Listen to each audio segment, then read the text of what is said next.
बेळगाव विमानतळावर आज एक महत्त्वपूर्ण आणि व्यापक तातडी परिस्थितीची अनुक्वायम म्हणजेच मॉक ड्रिल पार पडली। या सरावात विविध शासकीय आणि खासगी यंत्रणांचा सक्रिय सहभाग होता।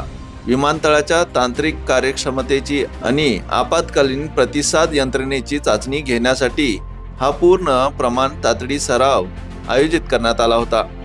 या ड्रिलमध्ये जिल्हा प्रशासन, राज्य पोलीस, राज्य अग्निशमन दल आणि आपत्कालीन सेवा तसेच भारतीय वायुदल, IndiGo Star Air, IOC, BPC, HPC, Red Bird Aviation, KLE hospital, KSISF, SDRF आणि HERF या सर्व यंत्रणांचा सहभाग झाला होता।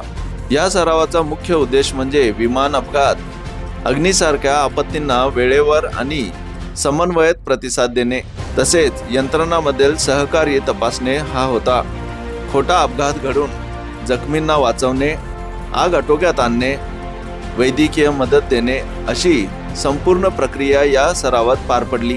प्रत्येक यंत्रणेने आपली भूमिका कठोरपणे बजावली आणि सामूहिक प्रतिसाद क्षमतेची सकारात्मक चाचणी झाली। या सरावामुळे विमानतळ व आपत्कालीन व्यवस्थापन यंत्रणेची तयारी अधोरेखित झाली। बेळगाव विमानतळाची सुरक्षा आणि दक्षतेसाठी हे एक महत्त्वपूर्ण पाऊल मानला जात आहे। Bureau report, voice of Venugram, Belgaum.